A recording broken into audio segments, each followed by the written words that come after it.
저희가 통상 이게 한 1차 강의하면은 한 3월 달 이후서부터는 거의 하루에 한 10시간씩 수업해요.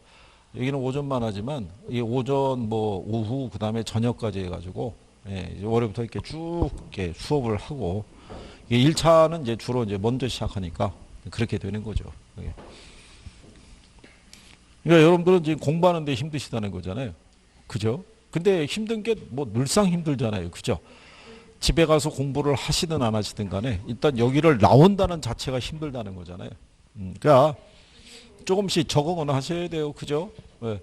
나중에 여러분들이 시험장 들어가시면 그죠? 9시까지 입시를 하셔가지고 오후에 한 2, 3시까지는 그 시험장에 있어야 돼요. 2차까지 보려고 그러면. 그러니까 이것도 체력 싸움이에요. 1차를 보실 때 사람이 왜 심력을 쏟는다고 그러죠? 생각하면 지친다고요. 그게. 그래서 이제 중간에 쉬는 텀을 주고 이제 2차를 들어가는 거죠. 그래서 나중에 시험장 가실 때 그 뭐 도시락 같은 거 싸갖고 가시는 분이 있는데 그게 거의 날씨가 쌀쌀할 때잖아요. 그러니까는 굳이 밥을 싸갖고 간다고 생각하지 마시고 거기 가면은 완전히 무슨 놀러 온 것처럼 바리바리 싸갖고 와서 다 오라고 그래서 이렇게 같이 먹자고 하는 분이 있는데 그렇게 하실 필요 없어요. 그냥 간단하게 열량이 좀 높은 애들이 있죠.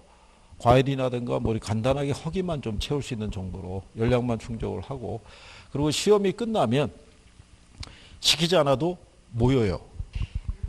어디로 모이겠어요? 학원을 중심으로. 근데 학원 쪽으로 다가오는 사람들은 그래도 뭔가 긍정적인 그 기대를 하고 있는 사람들만 학원 쪽으로 모이고요. 그렇지 못한 사람은 학원하고 반대편 쪽으로 가요. 집으로 가진 않아요. 집으로 갈 수는 없는 게 가면 바로 물어볼 거 아니에요. 어떻게 됐어? 잘 봤어? 뭐 이런 거. 본인은 그 불행을 예감하고 있잖아요.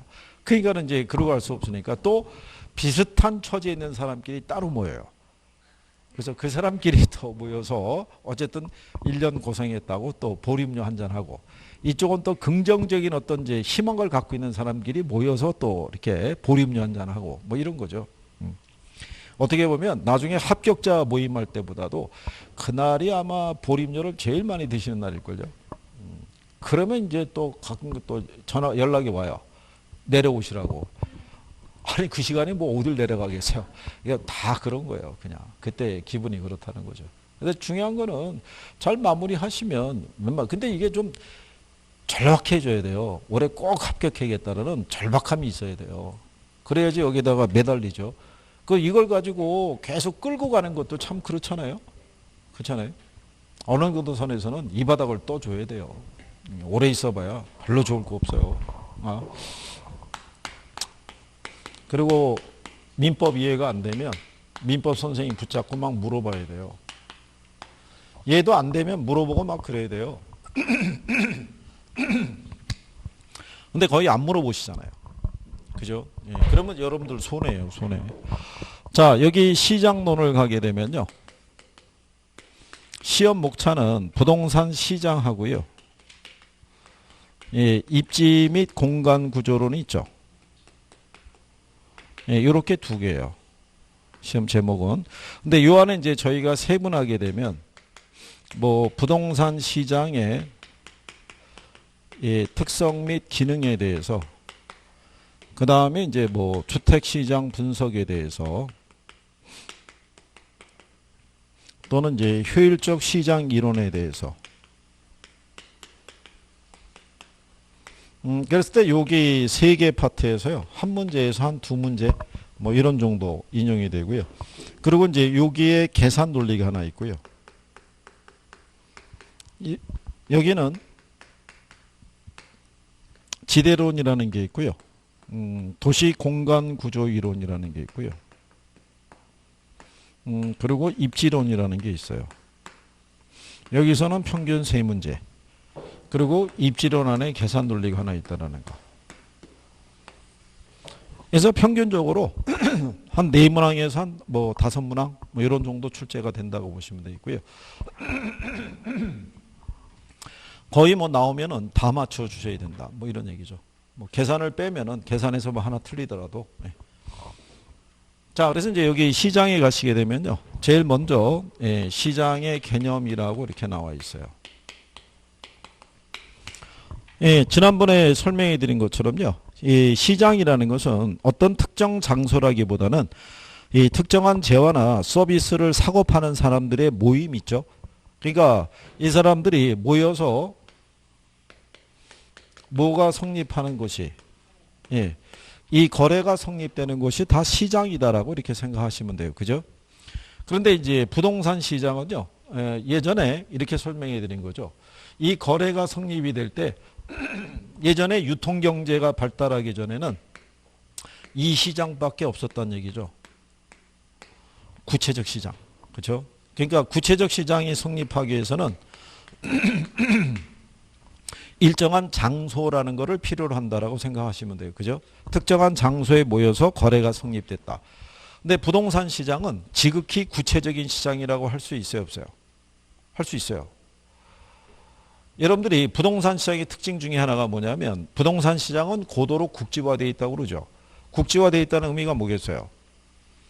여러분이 거래할 수 있는 시장의 범위가 제한적이라고요.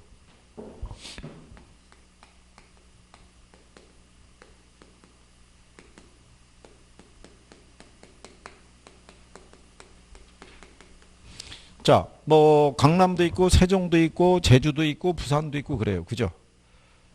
다 거래 대상은 아니잖아요. 그죠? 아이 교육 때문에 여길 가고 싶은데 너무 시세가 비싸서 못 갈 수도 있죠. 너무 멀어서 못 갈 수도 있죠. 무슨 말인지 아시겠나요? 네, 근데 이제 여러분들이 현재 거주하고 있는 지역이 있죠. 지극히 구체적이죠. 그렇잖아요. 뭐 가령 예를 들어서 뭐 서울시 무슨 구, 무슨 동, 무슨 아파트, 몇 단지, 몇 호 구체적으로 나오잖아요. 거래할 수 있는 범위가. 그렇잖아요. 그러니까 일정한 장소를 매개로 이렇게 거래가 성립을 해요. 그런데 이거는 이제 부동산을 갖다가 공간 개념으로 인식할 때는 지극히 구체적인데 부동산을 자산으로 인식하게 되면은 특정한 장소에 구애받지는 않아요. 거래할 수 있는 제한적인 부분이 없잖아요. 어디든 투자할 수 있어요, 없어요? 네, 그럴 때는 우리가 추상적 시장의 형태도 있다라고 얘기를 해요. 그 다음에 이제 부동산 시장은요, 불완전 경쟁 시장이라고 얘기를 해요.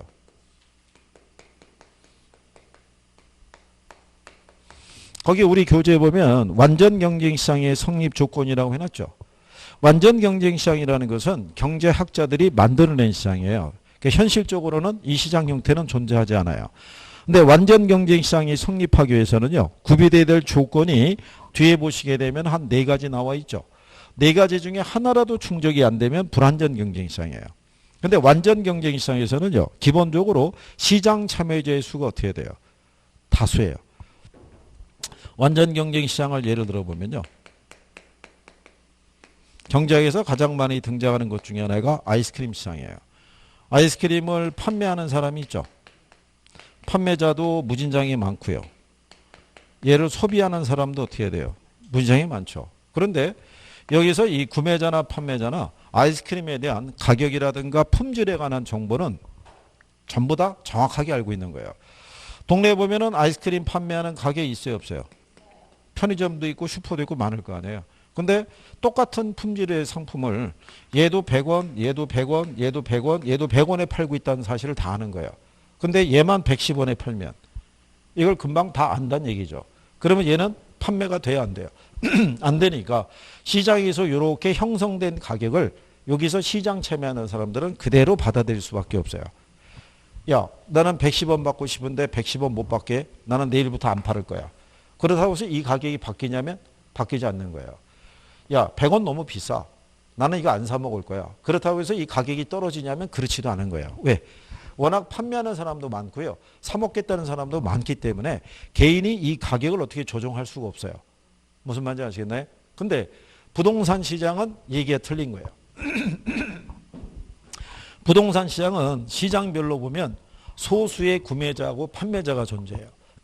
아까 여러분들이 보면 경기가 좋을 때는 누가? 매도자가 시장을 주도하죠. 경기가 안 좋을 때는 매수자가. 그러니까 소수의 구매자하고 판매자가 시장 가격에 영향을 미치는 거예요. 왜 그런 결과가 나오냐면 아이스크림 하나의 가격은 싸죠. 그러니까는 시장 참여자 수가 많은 거예요. 근데 부동산 상품은 비싸잖아요. 그러니까 시장 참여자 수가 제한이 되는 거예요. 그래서 구조적으로 이러한 조건이 충족이 안 되기 때문에 부동산 시장은 무슨 시장이다? 불완전 경쟁 시장이라고 생각하시면 돼요. 그리고 이제 부동산 시장은 무슨 시장의 성격도 있냐면 독점 시장에. 왜냐하면 부동산이라는 거는 위치가 다 같아야 틀려요. 틀리잖아요. 그러니까 특정한 부동산을 소유하고 있다는 얘기는 독점적인 권리를 갖고 있다는 얘기가 돼요. 그죠? 요거는 왜 여기서 또 설명하냐면 뒤에 나오는 효율적 시장이 있죠. 예, 거기 가게 되면 이제 요 개념이 다시 등장을 또 해요. 그래서 일단 요런 정도 정리하시면 되겠고요. 그 다음에 이제 옆 페이지에 가시면은 부동산 시장에 뭐라고 해놨어요? 개념이라고.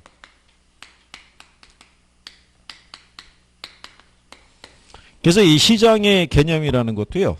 거기에 보면 학자들에 따라서 표시하는 게 조금은 다른데 뭐 보편적인 원리는 같다고 보시면 돼요. 거기 보면 보이스라는 학자가 있죠.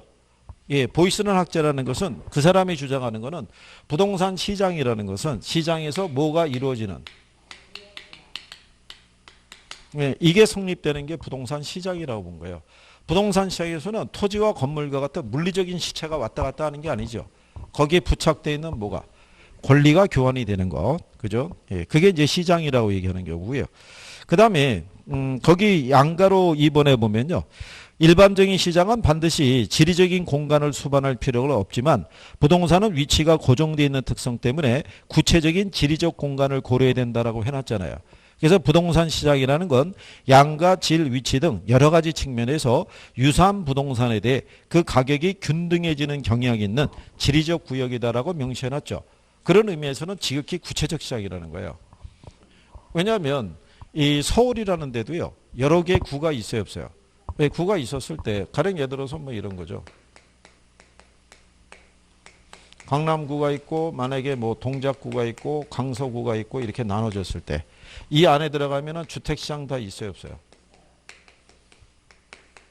근데 만약에 여기 30평형 아파트와 여기 30평형 아파트, 30평형 아파트의 시세가 다 같아요, 틀려요? 다 틀리죠. 그럼 부동산학에서는 서로 다른 시장 지역에 놓여 있는 걸로 판단할 수 있는 거예요. 무슨 말인지 아시겠죠? 그런 의미에서는 지극히 구체적이죠. 그렇지 않겠어요? 예, 그게 지리적 공간을 기준으로 했을 때는 그런 형태를 갖고 있다라고 생각하시면 돼요. 그래서 시장을 어떻게 접근하냐에 따라서 자본시장의 일종으로도 우리가 정의할 수도 있고요. 지리적 공간을 수반하는 무슨 시장? 예, 공간시장 개념으로 우리가 구분할 수 있다. 그래서 따라서 추상성하고 구체성을 동시에 갖고 있다라고도 얘기할 수 있다. 뭐 그런 정도로 보시면 돼요. 자, 그랬을 때 그 밑에 가면 시장의 기능이라고 해놨죠.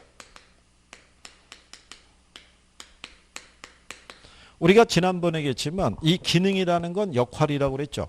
예, 시장의 가장 중요한 역할이 뭐라고 그랬어요? 이게 성립되는 거예요.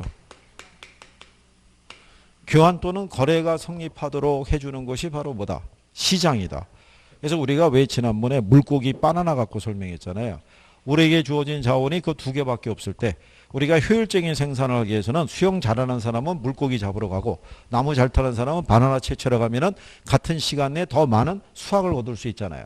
근데 그렇게 된 상태에서 그게 효율적인 생산이 되기 위해서는 뭐가 이루어져야 돼요? 교환이 성립해야 되는 거예요. 교환이 성립하지 않으면 자원 배분이라는 게 일어날 수가 없잖아요. 한 사람은 계속 물고기만 먹어야 되고 한 사람은 계속 바나나만 섭취할 수밖에 없는 경우가 발생하잖아요. 그죠? 근데 이 교환이 성립할 때는요. 예전에는 화폐라는 단위가 없을 때는 물물 교환했을 거예요. 근데 화폐라는 단위가 있고 난 다음서부터는 이거를 매개로 교환이 성립한 거예요. 가격을 매개로. 그러면 이 가격이라는 거는 시장 참여자들에게 뭐를 제공해 주냐면 이걸 제공해 줘요.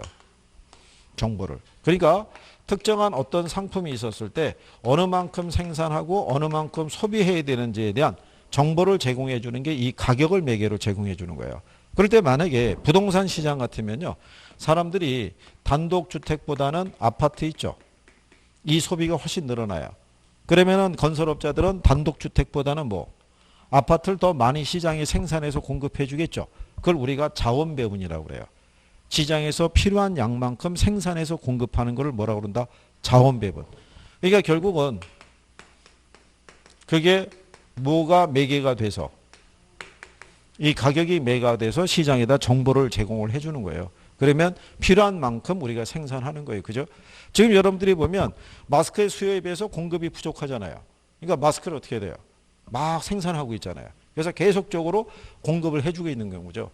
근데 이게 틀림없이 정상적인 공급이 이루어졌을 때는 우리나라 이 수요에 비해서 공급이 절대로 부족한 상황은 아니었을 거예요. 근데 틀림없이 이게 중간에 유통 과정에서 어딘가 지금 잠자고 있는 마스크가 있는 거죠. 걔들이 안 풀리고 수요가 갑자기 급증하다 보니까 공급이 현저하게 부족한 형태가 나타나는 거죠. 그래서 지금은 공적 판매를 해서 1인당 2매씩 구매하잖아요. 그렇잖아요. 아마 시중에 숨겨져 있는 거 다 털면은 우리가 일주일에 7매씩 살 수도 소비할 수도 있을 거예요. 그죠? 근데 그게 이제 한두 개씩 이제 걸리기 시작하고 제가 볼 때는 가장 이상적인 게 갑자기 다음 주에 백신이 개발돼서 끝나는 거예요. 사태가 쫙 끝나면 어딘가 창고에 지금 쟁여놨던 그 수천만 장이 어떻게 돼요? 예, 그냥 거기에 그냥 계속 그러니까 거기다 계속 둘 수 없으니까 걔들도 팔아야 될 거 아니에요. 그죠? 팔면은 가격이 어떻게 돼요? 예, 전부 떨어진 거죠. 한 매당 100원 막 이런 거 파는 거죠, 이제. 그럼 사람들이 또 산다 안 산다? 안 사죠. 지금 당장 필요 없으니까. 그런 거죠. 그러니까 그래서 이게 시장의 역할이죠. 그래서 거기 시장의 기능을 보시면 자원 배분 기능이라고 있죠. 그 밑에 가면 교환 기능이라고 있죠. 뒤로 넘어가면 정보 제공 기능이라고 있죠. 그 다음에 양가질의 조정 기능이라고 나와 있어요. 근데 거기 보면 중간에 가격의 창조 기능이라고 나와 있죠. 이거는 무슨 얘기냐면 부동산 시장이 불안전한 시장이다 보니까요. 가격이라는 게 시장을 통해서 만들어지기보다는 매도자하고 매수자 있죠. 예, 이 사람들의 합의에 의해서 예, 가격이 계속 만들어지고 있다고 생각하시면 돼요. 그러니까 이제 거기 그림을 보면 지난번에 설명해 드린 것처럼 이런 얘기죠. 이게 셀러스의 약어고요. 그러니까 셀러스니까는 매도자 있죠. 매도자의 주관적인 제한 가격선이고요. 이게 매수자의 이게 바이어스니까 이게 매수자의 주관적인 제한 가격선이죠. 둘이 합의를 이루면 교차하는 점이 생기죠. 근데 이 점 왼쪽에서는 교차하지 않잖아요. 그러니까 주관적인 가격이 있어요, 없어요? 있죠. 매도자는 자기가 애초에 이 주택을 분양받았을 때 분양가 있죠. 예, 근데 분양받고 잔금 취급하기 위해서는 대출 받았을 수도 있잖아요. 그럼 그동안에 냈던 이자 비용, 세금, 인테리어 비용, 중개사, 수수료 뭐 이런 것도 있죠. 감안해가지고 만약에 이게 한 30평형 주택이라고 그러면 이 사람은 한 6억 정도를 이렇게 생각하고 들어올 수 있다는 얘기죠. 판매 가격을. 근데 매수자는 현재 자기가 전세 보증금 또는 소형 주택을 판매한 대금 거기다가 저축한 돈 그다음에 추가로 융자 받아가지고 한 4억 정도를 계산하고 들어올 수도 있어요, 없어요? 그럼 괴리가 있잖아요. 이럴 때 둘 사이를 조정해 주는 게 누구겠어요? 그게 중개업자예요. 그러니까 중개업자가 시장기구의 역할을 대신 수행하는 거예요. 매도자가 매수인에게 정보를 제공해 주면서 이 사람에게는 지금보다 시세가 올라갈 것이라는 전망을 내세워주고 너무 비싸게 내놨다는 것을 알려주고 조정을 해서 5억에 매매가 됐어요. 그게 2020년 3월 20 오늘 4일인가요?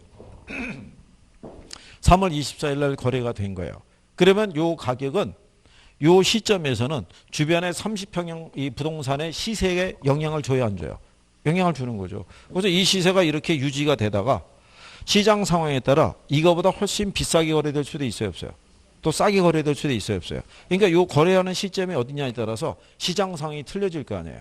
그러면은 동일한 물건이라 할지라도 이 시점에 따라 무수히 많은 가격이 또 만들어지고 수정되고 파괴되어지는 과정이 되풀이된다는 거예요. 그래서 결국 그거는 매도자가 매수자 간의 뭐에 의해서 협상에 의해서. 그래서 이 협상이라는 게 매번 똑같이 이게 공평하게 이루어지진 않잖아요. 시세보다 싸게 거래되거나 시세보다 비싸게 거래될 수도 있어요, 없어요? 그 자주 나오는 것 중에 하나가 그거죠. 팔고 났더니 가격이 뛰더라. 사고 났더니 가격이 떨어지더라. 이거는 제대로 된 협상이 안 됐다는 얘기잖아요. 그래서 우리가 간평에 가게 되면 평가사들이 사례를 수집했을 때 그 사례 가격이 정상적인 시세보다는 싸거나 비싸게 거래된 게 많다는 얘기죠. 그래서 그거를 보정 작업을 해줘야 된다는 얘기예요. 그래서 이런 게 발생하는 게 시장이라고 생각하시면 돼요. 그 다음에 이제 옆 페이지에 가시면 부동산 시장의 특성이라고 나와 있죠. 그래서 일반적으로는요.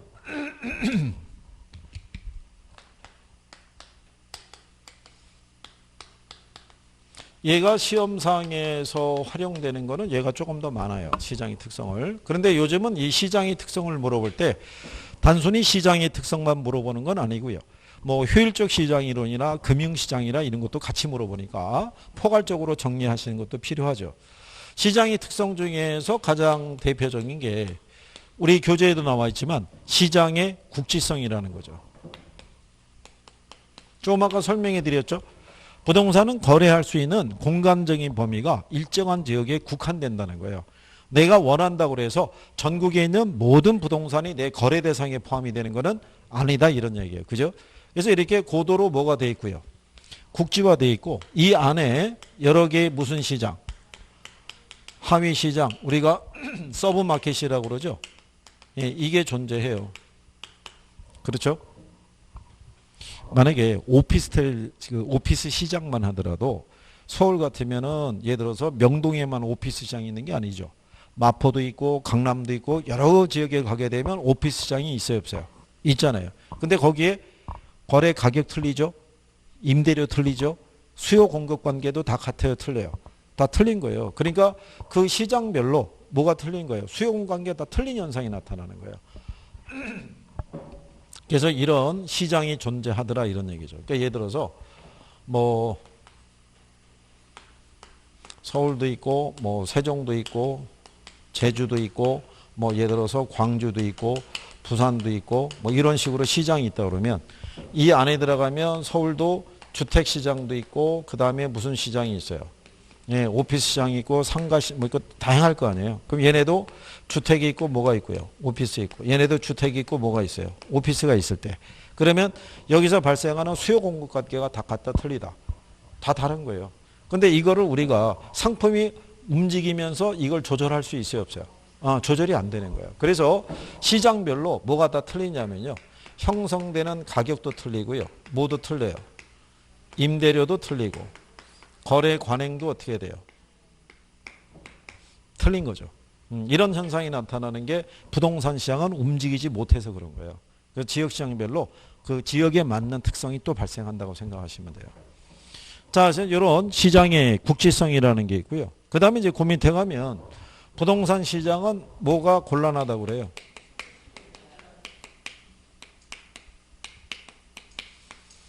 그러면 이제 수요와 공급을 조절하기 어려운 이유 중에 하나가 이게 있다고 그랬죠.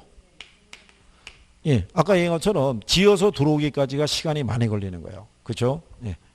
그래서 단기적으로 뭐가 발생할 수도 있다. 예, 가격의 왜곡이라는 게 나올 수도 있다. 그러니까 가격의 왜곡이라는 거는 시장에서 거래되고 있는 가격이 그 물건이 본래 가지고 있는 가치보다 비싸거나 싸게 거래된 경우예요. 그죠? 우리가 지난번에 간평할 때 드렸죠. 이게 물건이 가지고 있는 가치라고 그러면 이 가격이라는 건 이렇게 괴리될 수 있다는 얘기죠. 이렇게.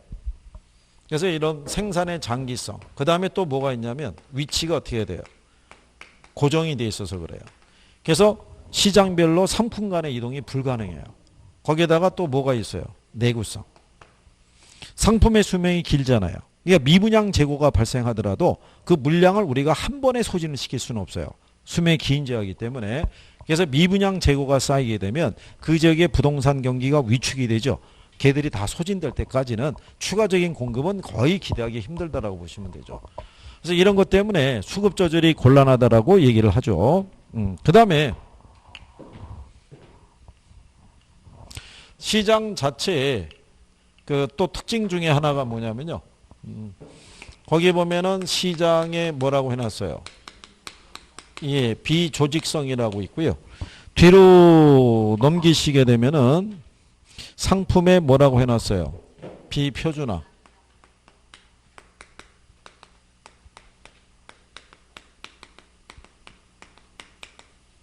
그 다음에 거래의 비공개성 이렇게 해놨죠. 그래서 기본적으로 뭐가 들어가야 된다? 예, B가 들어가야 된다라는 얘기죠. 일단 부동산 시장은요. 전국적인 시장 체계를 갖춘 시장의 유통구조가 조직적인 형태가 갖추고 있지 못한 거죠. 일반 상품은요. 생산지가 있고요. 그 다음에 소비지가 있으면 일반 상품은 생산지하고 소비지가 서로 달라요. 공장에서 생산해서 도매상, 소매상을 거쳐서 유통구조를 거쳐서 소비자가 이제 소비를 하는 이제 그런 과정인데 부동산은 생산지하고 뭐가 같아요? 예, 소비지가 같은 거예요. 그러니까 일반 상품 같은 유통구조가 없어요. 무슨 말인지 아시겠나요? 그러다 보니까 생산한 곳에서 소비가 이루어져요. 그렇잖아요. 그러니까 누가 중요하냐면 그 지역 사정에 정통한 중개업자들이 있죠. 또는 분양 대형업자들이 유통 과정에 중요한 역할을 수행하는 거예요. 그죠? 그리고 누구도 중요하냐면 금융기관도 중요하죠. 그러니까 시장에서 부동산이라는 고가의 상품이 쉽게 유통되기 위해서는 좋은 조건의 융자 있죠. 네, 이게 제공이 되느냐 아니냐 여부도 큰 역할을 담당을 해요. 그래서 부동산은 지역성과 개별성이 있기 때문에 시장이 비조직적이고요. 상품이 동질적이지 못하죠. 그다음에 거래 내역이 외부로 공개가 잘 돼야 안 돼요. 안 되는 거예요. 그래서 거래 정보가 왜곡되어 있는 경우가 되게 많아요. 우리가 이제 중개사법에 보면은 우리 실거래가로 신고하도록 돼 있죠. 예. 근데 그 실거래가 신고한 거를 누가 관심을 갖겠어요? 그렇지 않겠어요? 일반인들은 관심이 없어요. 그리고 여러분들이 보시면 주식시장의 주가 있죠. 그거는 내가 인터넷 두들겨 보면은 바로 확인할 수 있어요. 그죠? S전자의 주가가 현재 얼마가 형성이 되어 있는지를 그건 전국 어디서나 동일해요. 근데 부동산 상품은 틀리죠. 어느 지역에 있는 30평의 아파트가 시세가 얼마가 되는지 인터넷상의 시세가 올라오더라도 그게 바로 과거의 정보가 될 수도 있는 거예요. 시세는 금방. 그래서 여러분들이 보시면 이 부동산에 관련된 왜 월간지 있죠. 예전에는 뭐 부동산 뱅크 뭐 이런 식으로 해서 월간지가 있었어요. 근데 지금 월간지를 찾아보기 힘들죠. 왜 그러냐면 지금 일반 왜 여자분들이 보는 월간지 있잖아요. 그럼 지금이 3월 하순이면 지금 이게 나왔을 거라고요. 4호로 4라는 이걸 달고 그죠? 그러면 여기 정보는 최신 정보라고 할 수 있잖아요. 근데 부동산에서 4호로가 등장해서 여기에 뭐가 있냐면 시세가 반영돼 있잖아요. 이 시세는 이미 지난 시세라고요.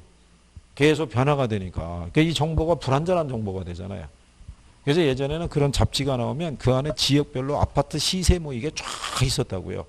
근데 지금하고 비교하면 어떻게 돼요? 또 차이가 있는 거잖아요. 나오는 순간에 과거 정보가 되는 거예요. 그래서 이게 부동산에 관련된 잡지가 활성화가 못 되는 이유 중에 하나가 거기 있어요. 잡지를 통해서 뭔가 정보를 줘야 되는데 그렇다고 시세를 빼고 정보를 채우기 위해서는 분량이 너무 작은 거죠. 그러면 그렇잖아요. 그렇다고 매달 부동산에 관한 정보가 매달 바뀔 만큼 시장의 변화가 급변되냐면 그건 또 아니거든요. 예, 그러니까 그게 참 쉽지 않은 거죠. 자, 그래서 이제 그런 내용이고요. 그 다음에 부동산 시장은 지역 시장별로 소수의 구매자하고 판매자만 존재하죠. 그래서 이제 부동산 시장이 이제 불안전 경쟁 시장이 된다라고 그러고요. 그 다음에 이제 부동산 시장에서는요. 거기에 보면은 그 금융시장과 연계된다. 그래서 자금의 유용성 문제가 있죠. 부동산이 고가품이기 때문에요. 부동산을 거래하기 위해서는 금융시장에서 자금을 조달을 할 수 있느냐 없느냐가 아주 중요한 관건이 돼요. 그래서 지난번 설명이 됐지만 그래서 이제 부동산 시장하고 금융시장은 지금 통합되어 있는 추세다. 뭐 이렇게 얘기하는 거죠. 그리고 이제 마지막에 보게 되면요. 부동산 시장은 이게 자금의 유용성에 영향을 많이 받고요. 그 다음에 부동산 시장은 뭐가 많아요? 그죠? 예, 왜냐하면 시장이 불안전한 시장이다 보니까 시장을 통해서는 자원 배분이 효율적이지 못해요.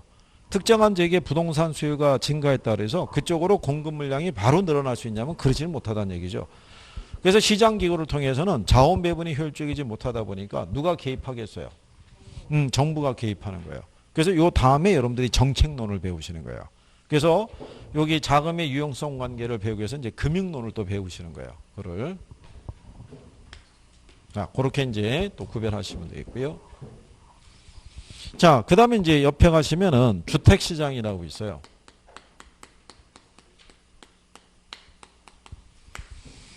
거기 보면 이제 주택에 대한 뭐 개념 이렇게 나와 있는데요. 네.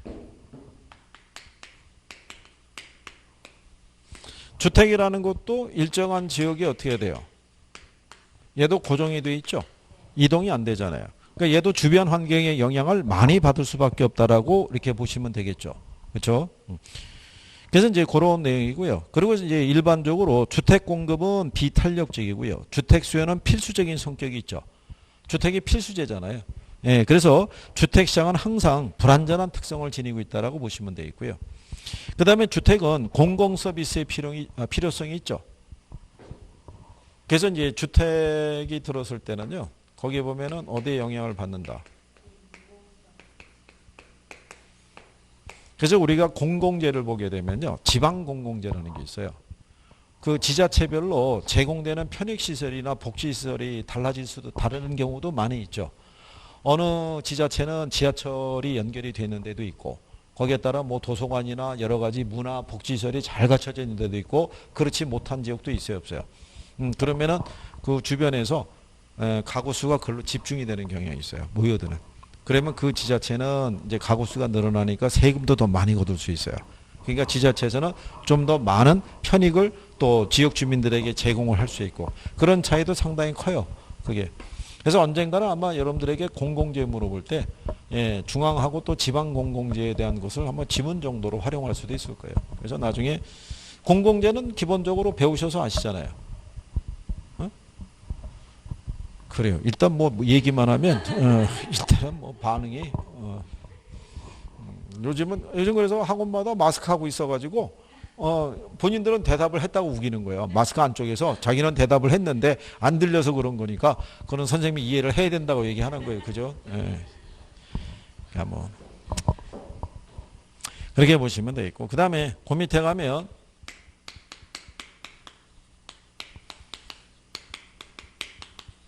요게 이제 주택시장 분석을 위한 개념이라고 해놨죠. 그래서 이제 기초 개념을 물어볼 때 첫 번째 나오는 게 이거예요. 이 주택 서비스라는 건요. 주택에서 제공되는 효용을 얘기해요.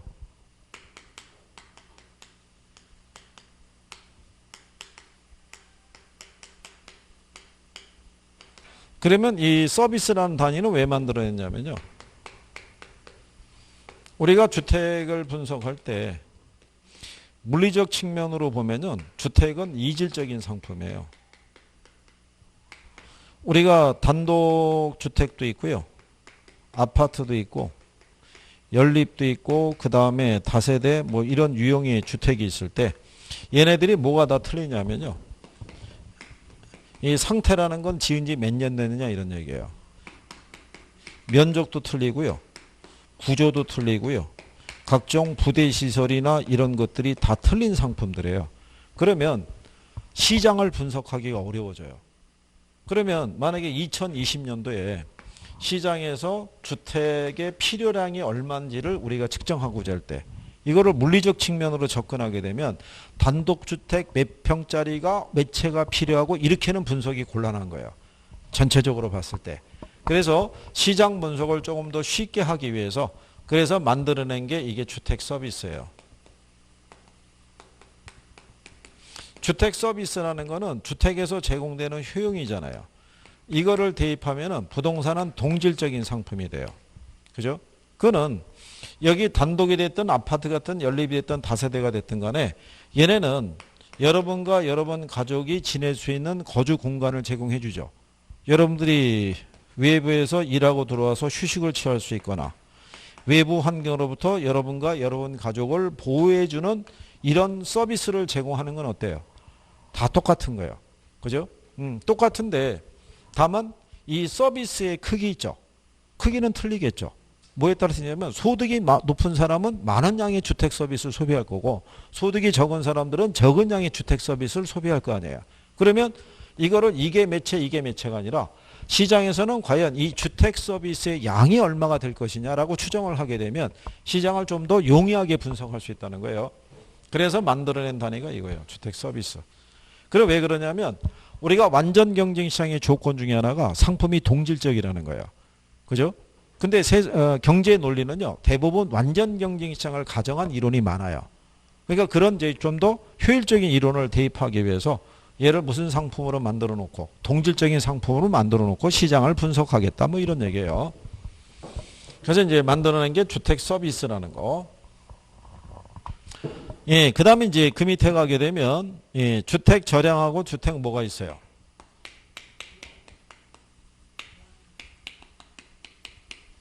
이거 앞에서 우리가 예, 경제할 때 이거 한번 해본 거 기억하시죠? 그죠?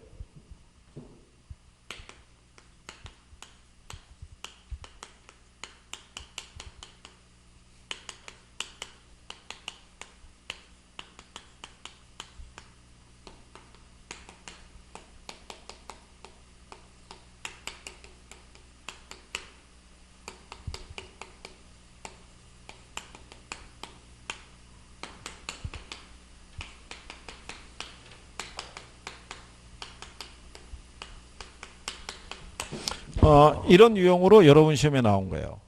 자, 현재 서울시의 주택이 1,500만 채가 존재할 때요. 이 중에 5만 채가 공가래요. 예, 5만 채가 공가라고 얘기를 하면 이 중에 100만 채라고 그러겠군요. 100만 채가 공가라고 그러면 주택 절약의 수요량은 1,400만 채이다. 우리 해봤잖아요. 예? 현재 여기서 주택 절약의 공급량이 몇 채예요? 주택 절약의 공급량.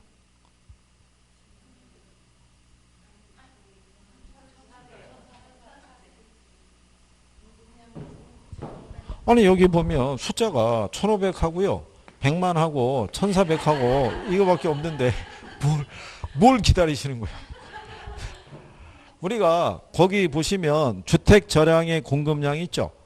예, 일정 시점에 시장에 존재하는 주택량이잖아요. 현재 존재하는 양이 얼마야? 이게 절약의 공급량이라고요. 무슨 말인지 아시겠나요? 예, 이 시점에 존재하는 거. 그러면 절약의 수요량이라고 돼 있죠. 일정 시점에 사람들이 보유하고 있는 주택의 양이잖아요. 이 중에 몇 채를 보유하고 있어요? 그죠? 이게 절약의 수요량이라고요. 예? 여러분 시험에 이렇게 출제한 거예요. 이게 맞는 지문이었다고요. 무슨 말인지 아시겠나요? 틀림없이 얘도 계산 문제로 한번 나올 것 같은 생각이 들어요. 불현듯이. 예? 계속 틀리니까. 그렇잖아요? 한 번 정도는 활용하지 않겠느냐. 뭐 비율 임대차에서 임대료 계산하는 것도 냈는데 뭘 못 내겠어요. 그 양반들이. 자, 그래서 일정 시점에 시장에 존재하는 양을 주택 절약의 공급량, 일정 시점에 사람들이 보유하고 있는 양을 주택 절약의 수요량 이렇게 얘기하는 거예요. 무슨 말인지 아시겠나요? 근데 예를 들어서 이게 이제 절약에 대한 걸 얘기한다 그러면 올해 들어서 아니면 작년 한 해 동안 공급된 양이 있죠. 2019년에 주택이 3만 채가 했다는 거예요. 예, 공급이 됐고 이 중에 5천 채가 미분양이 됐다는 얘기죠. 그죠? 예, 그러면 주택 유량의 수요량이 있죠. 예, 수요량은 몇 채이다? 2만 5천 채. 이렇게 얘기할 수 있는 거죠. 그죠? 그러니까 일정한 기간 동안에 시장에 공급된 양이 바로 얼마? 3만 채. 요 중에 미분양이 5천 채잖아요. 그러니까 일정한 기간 동안에 사람들이 보유하고자 했던 양이 얼마라는 거예요? 2만 5천 채. 이거는 이제 유량을 얘기한다고요. 그래서 그런 내용들을 구별할 수 있으시면 거기다 예를 다 드렸잖아요. 그래서 한 번씩 보시고 구별 정도는 해 주셔야 돼요. 그 다음에 거기 보시면 주택 수요하고 주택 소요라고 해놨죠.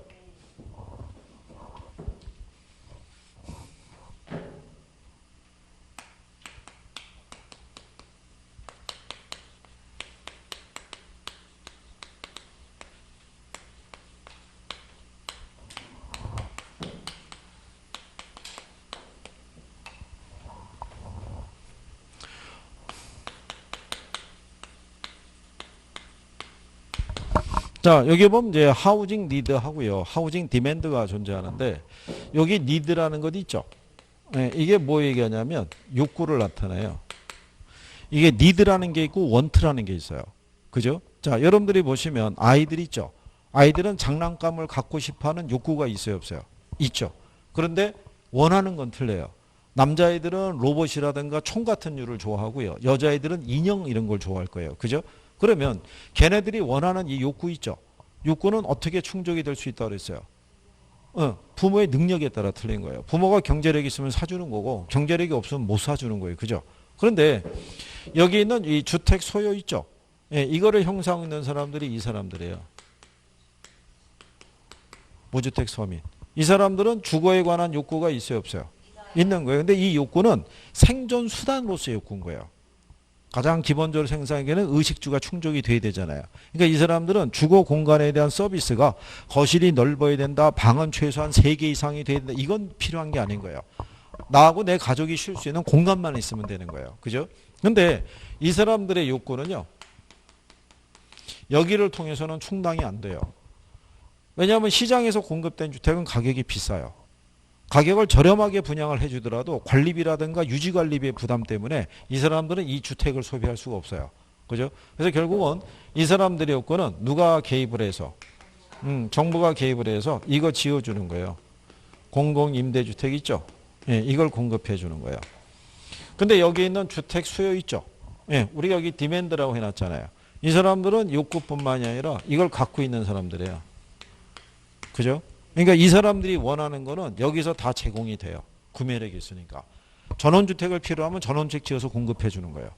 아파트가 필요한다면 아파트 지어서 공급해 주는 거예요. 공급해 주면 무슨 능력이 있으니까, 구매력이 있으니까 소비가 되는 거예요. 그러니까 정부가 시장에 개입을 해서 공공임대주택을 공급하는 거는 이 사람들의 욕구를 충족시켜 줘야 위함인 거예요. 무슨 말인지 아시겠죠? 이거라도 안 이루어지면은 이 사람들이 주거 부분의 문제를 해결하기는 어려워요. 현실적으로. 그래서 그렇게, 그래서 이게 정부의 어떤 시스템이나 복지의 어떤 내용이 잘 돼 있는 나라들은, 그래서 여러분들이 왜 그런 거 있잖아요. 싱가포르 같은 나라 있죠. 거의 90% 이상이 집 없는 사람이 없는데 거긴 다 임대주택이잖아요. 그렇잖아요.